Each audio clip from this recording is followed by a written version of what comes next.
This is your captain speaking. I regret to inform you कि ये plane hijack हो चुका है.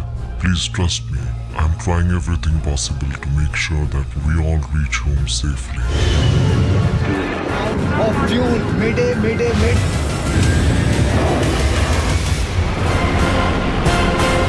इंडिया फ्लाइट IC-814 हाईजैक के दूसरे हिस्से में खुशामदीद।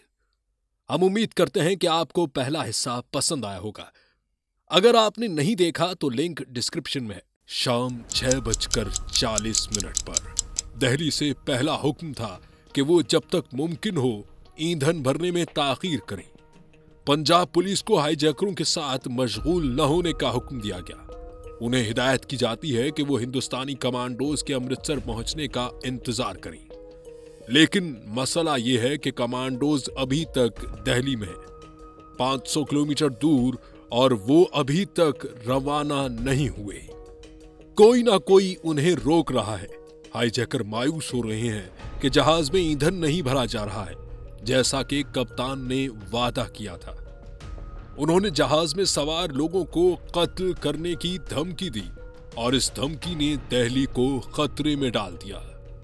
दिल्ली ने अमृतसर बहरान की टीम को हुक्म दिया कि वो जहाज में ईंधन का ट्रक भेजें, लेकिन पंजाब के कमांडोज को ट्रक के अंदर छुपाए वो टायरों को स्लैश करें और ट्रक को हवाई जहाज के सामने रखें ताकि जहाज टेक ऑफ न कर सके। मकामी कमांडोज के साथ ईंधन का ट्रक जहाज के करीब आना शुरू हो जाता है। ट्रक बहुत तेज रफ्तारी से करीब आ रहा है और ATC को खदशा है कि इतनी तेजी से जाने वाला ट्रक हाईजैकरों को मशकूक कर देगा। इसीलिए वो ड्राइवर को रफ्तार कम करने की हिदायत करता है। ये हुक्म अलजहता है। ड्राइवर और वो अचानक रनवे के बीच में रुक जाता है। ट्रक का ये बेतरतीब रुकना हाईजैकरों को खतरे की घंटी बजा देता है और उन्हें यकीन होता है कि हिंदुस्तानी तैयारे पर हमला करने वाले हैं। वो घबराकर कप्तान को फौरन उतारने का हुक्म देते हैं, लेकिन हवाई जहाज में कोई ईंधन बाकी नहीं बचा। कप्तान इनकार करता है। हाईजैकर्स और अमले के दरमियान तातुल शुरू होता है, लेकिन ये मुहलिक नताइज में खत्म हो जाएगा। हाईजैकरों में से एक डॉक्टर बिजनेस क्लास के केबिन में जाता है और अपनी सुहागरात से वापस आने वाले 25 साला शख्स रोपिन कटियाल को चाकू मारता है। कॉकपिट में चीफ हाईजैकर उल्टी गिनती शुरू करता है और अगर तैयारा उस वक्त तक टेक ऑफ नहीं करता जब तक उसकी गिनती 10 हो जाती है तो वो मजीद लोगों को मारते रहेंगे। कप्तान के पास कोई चारा नहीं बचा। उसने ATC को ऐलान किया कि वो टेक ऑफ कर रहे हैं। अब हम सब मर रहे हैं। हम लाहौर की तरफ बढ़ रहे हैं। तैयारा अंधेरे में पाकिस्तान की तरफ बढ़ता है। अगरचे लाहौर की फजाई हुदूद पहले ही बंद की जा चुकी है, लेकिन अमला उसे नजरअंदाज करके सरहद पार कर जाता है। लैंडिंग की इजाजत एक बार फिर मुस्तरद कर दी गई है। पाकिस्तान ने धमकी दी है कि अगर तैयारे ने अपनी हुदूद में परवाज जारी रखी तो उसे मार गिराया जाएगा, लेकिन अमला इस धमकी को नजरअंदाज कर देता है। तैयारे को लैंडिंग से रोकने के लिए पाकिस्तान तमाम नेविगेशन एड्स और हवाई अड्डे की लाइट्स बंद कर देता है। बराह करम हमें उतरने दे, हमारे पास कोई ईंधन नहीं बचा है। जैसे ही कप्तान इजाजत के लिए भीख मांगता रहता है, कॉकपिट में कम ईंधन की वार्निंग बजने लगती है। 5 मिनट का ईंधन रह जाने के बाद कैप्टन शरण ने उसे खतरे में डालने का फैसला किया। जैसे ही वो करीब आते हैं, वो सड़क पर कारें और बाइक और लोगों को देखता है। वो एक शाहराह के बीच में उतरने वाले हैं। पाकिस्तान को खौफ है कि वो लाहौर के वस्त में हिंदुस्तानी हवाई जहाज के हादसे का शिकार हो सकते हैं और उन्होंने इसके बजाय तैयारे को उतरने की इजाजत देने का फैसला किया। नेविगेशन एड्स और रनवे लाइट्स वापस ऑन कर दी गई है। तैयारा रात 8 बजे लैंड करता है।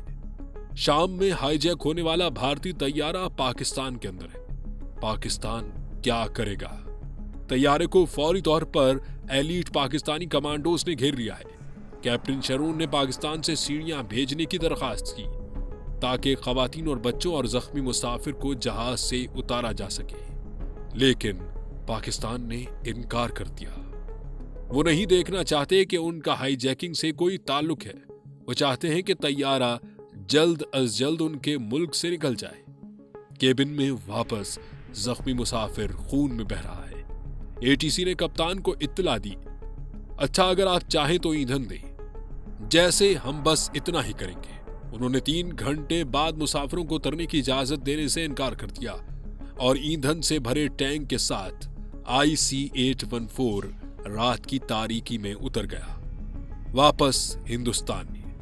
अफवाहें हैं कि कुछ मुसाफिर मारे गए हैं। जहाज में सवार अफराद के अहले खाना और रिश्तेदारों में खौफ व हिरास फैलाते हैं। हाईजैकर्स तैयारे को काबुल अफगानिस्तान से ले जाने का हुक्म देते हैं, लेकिन आप रात को काबुल में नहीं उतर सकते, इसलिए वो ओमान का इंतखाब करते हैं। पाकिस्तान की तरह ओमान भी दाखिले से इनकार करता है, इसलिए वो रात के वक्त किसी वक्त मुत्तहिदा अरब इमारात की तरफ मोड़ देते हैं। बदकिस्मती से रोपिन कटियाल, जिसे हाईजैकरों ने चाकू मारा था, अपनी आखिरी सांसें गिन रहा है। मुत्तहिदा अरब इमारात ने तैयारे को दुबई के करीब एलमनात एयरफोर्स के अड्डे पर लैंड करने की इजाजत दी है और यह मकामी वक्त के मुताबिक सुबह 3 बजे के करीब है। अपनी ही सरजमीन पर कमांडो ऑपरेशन करने का मौका जाया कर दिया। हिंदुस्तान ने मुत्तहिदा अरब इमारात से दरखास्त की है कि वो हिंदुस्तानी कमांडोज को दुबई में तैयारे पर हमला करने की इजाजत दें, लेकिन मुत्तहिदा अरब इमारात अपनी सरजमीन पर किसी भी गैर मुल्की कमांडो की कार्रवाई की इजाजत देने को तैयार नहीं है। लेकिन वो ईंधन के बदले कुछ मुसाफिरों की रिहाई और रूपिन कटियाल की लाश पर बातचीत करने के काबिल है। उसकी बीवी रचना कटियाल, जो हवाई जहाज के पिछले हिस्से में बैठी थी, उसको ये भी मालूम नहीं था कि उसका शौहर मर गया है। हवाई जहाज में ईंधन भरा जाता है और एक बार फिर टेक ऑफ करता है। तैयारा शुमाल की तरफ परवाज शुरू करता है। मंजिल नामालूम है। हाईजैकिंग के दूसरे दिन सूरज तुलू होता है। तैयारा अफगानिस्तान के कंधार हवाई अड्डे पर रनवे पर है। यह अगले 5 दिनों तक घर में रहने वाला है। 1999 में अफगानिस्तान पर तालिबान का कंट्रोल है। तालिबान ने तैयारे को मुसल्लह जंगजुओं और टैंकों से घेर लिया है, जिसका उनका दावा है कि वो हाईजैकरों को मजीद लोगों को मारने से बाज रखें। दूसरी जानिब भारत का ख्याल है कि हाईजैकर्स को तालिबान और पाकिस्तान की ISI की जानिब से फाल हिमायत हासिल है और अफगानिस्तान से उनके महफूज निकलने की जमानत दी गई थी। जहाज के हालात खौफनाक हैं। जहाज में खाने की कमी है और मुसाफिरों को गैर मुतवाजन खाना खिलाया जा रहा है। बैतुल खला भर गए हैं। हाईजैकरों ने तमाम खिड़कियां बंद करने का हुक्म दिया है। अब भारत में हाईजैकिंग का 3रा दिन है। भारतीय हुकूमत पर दबाव बढ़ता जा रहा है। हिंदुस्तानियों ने अभी तक हाईजैकरों से राबता कायम नहीं किया है और किसी को नहीं मालूम कि तैयारे में सवार लोगों की क्या हालत है। 26 दिसंबर को वजीर खारजा जसवंत सिंह हाईजैकिंग के बारे में एक प्रेस कॉन्फ्रेंस में है, जब मुसाफिरों के रिश्तेदारों ने मीटिंग पर हंगामा किया। अगवा किए गए मुसाफिरों के अहले खाना चाहते हैं कि हिंदुस्तानी हुकूमत उनके प्यारों की रिहाई के लिए हाईजैकरों के किसी भी मुतालबे को पूरा करे। हाईजैकिंग के चौथे दिन 27 दिसंबर को भारतीय हुकूमत की मुज़ाकराती टीम बिलाखिर अफगानिस्तान पहुंची। तालिबान और हाईजैकरों से नावाकिफ हिंदुस्तानियों के पास एलीट ब्लैक कैट कमांडोज की एक टीम बोट पर छुपी हुई है, लेकिन जैसे ही भारतीय तैयारा रुकने पर आता है, तालिबान ने उसे घेर लिया और तालिबान मलेशिया के साथ जारहाना पोजीशन लेकर तैयारे को घेरे में ले लिया। छुपे हुए कमांडोज की तरफ से बिजली गिराना अब मुमकिन नहीं है। भारत तालिबान की हुकूमत को तस्लीम नहीं करता, लेकिन अगर उन्हें कोई हल तलाश करना है तो उन्हें भी बातचीत शुरू करनी होगी और उनके साथ काम करना होगा। हिंदुस्तानी टीम ने हाईजैकरों से 2 दिन से ज्यादा बातचीत की और उनके मुतालबात की पूरी फहरिस्त हासिल की।